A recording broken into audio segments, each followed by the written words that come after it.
Hey guys, Artosis here, bringing you another great game from the ladder. This is going to be Motive in the top left, going against herO in the bottom right. herO obviously is one of the absolute best players in the world right now and has been for quite some time. Probably the most respected Zerg when you talk to Flash, someone who's been in the top 4 of ASL so many times. In fact, I think he's actually been in the top 4 the most times out of everybody.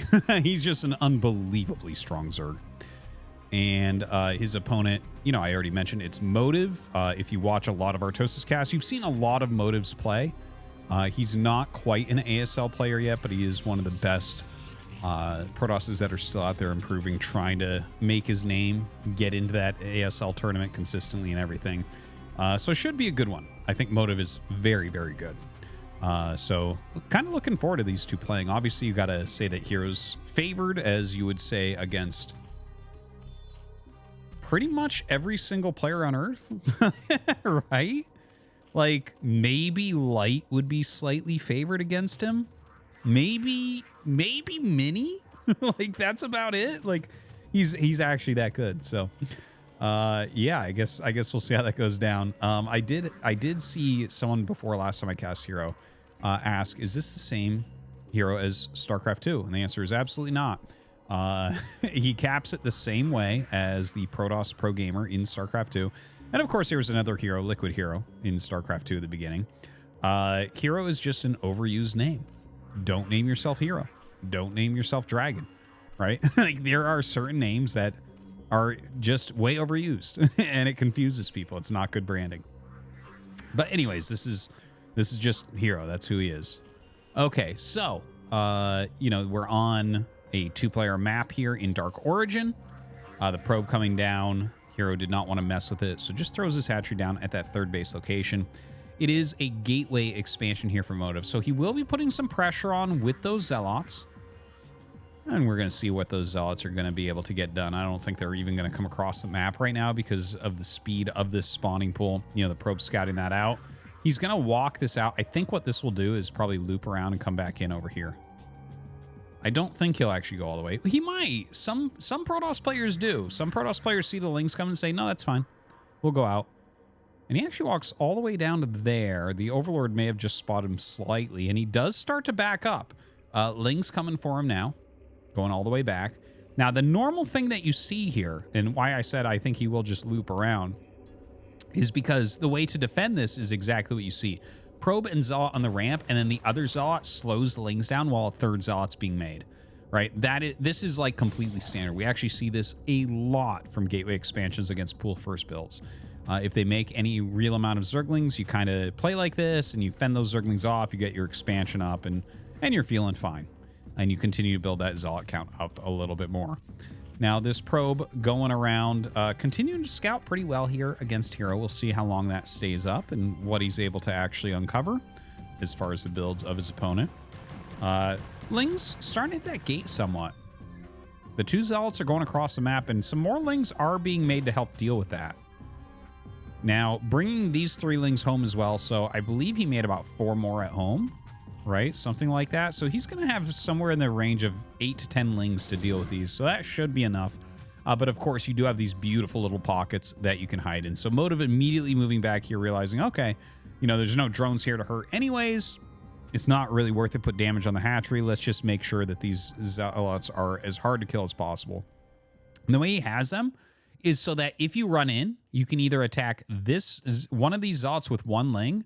But if you try to, for instance, attack this with 2, then this will also attack, right? So that's the width there. This is 2 Zerglings wide, but yeah, this is not going to be a good trade for you. So you see he's actually making his own similar type of thing, saying, nope, we're not going to do that right now. Back at home, we have Motive going for the Cybernetics core out in the front. I always like that play, actually. Saving the Forge, making sure that no Hydra timings will ever bust this, so you can just have your upgrades go continually. That's always an annoying thing where you see a Protoss that's 80% done +1, lose that to some Hydras. Now, Ling's going across the map. He does have the speed upgrade. There are 2 Zealots in this wall, so he's not gonna get in. And that might allow these Zealots to come out. right? They both have one kill so far. More Lings going up towards them. Spire is on the way. Looks like he is going to see. That's exactly it. The second Ling comes in. This one starts attacking. And in fact, this one hits that one too. That's kind of crazy. I didn't think that would occur, but oh, I actually didn't know that a Ling fit there. That's kind of cool. Anyways, learn something new every day. Now more Lings have come out, so he is getting ready to just surround the next group of Zealots that Motive is going to be sending. You know, I think Motive, he's trying to make sure that there's not an overproduction of drones right now from herO. But I think herO's very good at this type of defense. That's definitely like when I try to play ZVP, I actually try to play like what we see from herO here, where he's really kind of defending everything with Zerglings. I really like that style. And in fact, he is super close to defending it all. Oh my God. Are you serious? Are you serious? I was like, no, he's just barely not going to clear that. But no, he just exactly clears it. Excuse me. Sorry. Anyways, refilling his drones. Really getting up to a very healthy drone count right now. Additional macro hatcheries coming on the way. Excuse me. I'm sorry. I have hiccups suddenly. We have the Spire up. So now with Carapace getting started. So probably going to see Mutalisk play. Oh my gosh. Probably going to see Mutalisk play coming out here. Now, there is +1 ranged attack coming up for those Corsairs. And we'll see. You really need to make sure you don't lose your Corsairs to those initial Scourge, because a lot of times that will trigger the Zerg players switching into the Mutas right away. So he just lost one. Unfortunately, he lost two. Oh God, you watch. Mutas are coming out as soon as these Overlords are done. You watch this. He's got 2 gases up.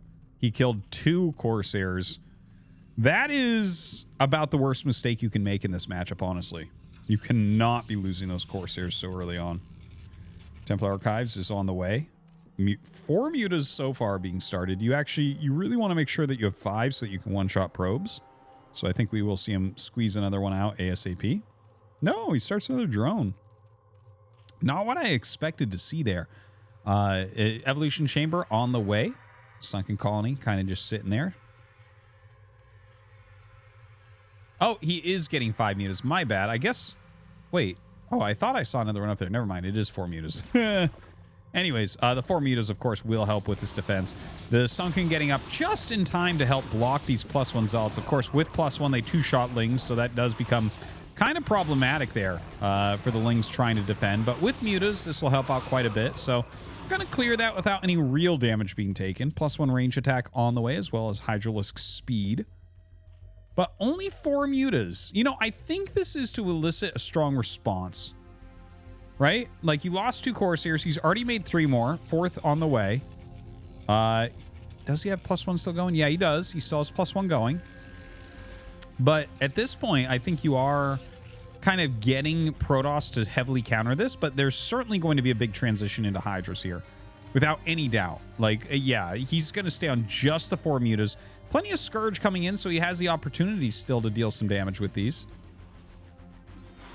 Yeah, chasing down some of these Zealots. If those Corsairs come out, this could be really bad for Motive if he catches those. All right, here come the Scourge. Look at this. Just completely fearless with the Mutas, attacking right into those Corsairs, knowing that if Motive was to turn and actually fight, he'd end up losing quite a few. Now, there's an Archon that's been made. Now, the Archon, this is anti-Muta Scourge. Like, you use that, so if you're being chased by Scourge, for instance, you pull your Corsairs back over it, and it can start killing some of those with its great anti-air splash damage. But unfortunately, in this particular case, it's only those 4 Mutas. This is not a big commitment. herO has actually tricked Motive, and he's going into Hydra, so you don't actually want this Archon. Instead, you want more High Templars. So that's going to be 2 High Templars that are going to be missing here. And Archons are terribly bad against Hydras. They're complete garbage against them. Now, in comes this air army. He does end up killing off the Scourge there. Honestly, not the greatest engagement from Motive. Looks like he is getting ready to take this 3rd Nexus, and in fact puts it down right away. But honestly, I'm looking at this game, and it does feel like hero's been in control basically the entire time. Now, a lot of Hydras are coming out. You can see that supply differential. It is plus 14 supply for our Protoss player, right? Oh God, he just lost a High Templar there. That is so brutal. In fact, I think he might have lost 2 there. But yeah, like even if you lose these mutas, you don't even care. If you can pick off those High Templars, it's going to give you a big edge. Now, here comes the Hydra move out. Are we going to be able to hold that off as Protoss? Honestly, without those storms, because don't forget, he picked off 2 High Templars, and here's 2 more in this form of the Archon. So not a good situation. Another 2 are coming down, but he doesn't have storms ready. Imagine instead that you have 4 Psy Storms here. You're going to be feeling absolutely fantastic. Unfortunately, that is not going to be the case. He might get up to these 2. In fact, he should get up to them. Buying some time at the bridge. Very smart move to do here. Trying to pull back, make them run over a little bit. Oh, God. They actually pick off another High Templar. Gonna absolutely need the best storm ever from this one. Not looking very good right now for Motive. Throws a storm down. It's not the storm that he was looking for, unfortunately. Now, well, yeah, gonna be able to push this stuff back a little bit. You know, he still has an okay amount of Zealots, but look at the Hydras that are rallying out here from herO. Definitely looking really strong. The third base was quick. If he could hold it, he'd be feeling pretty good about his position. But herO wouldn't be the perennial top 4 ASL Zerg if you were going to let that happen. GG is called, and herO takes down Motive.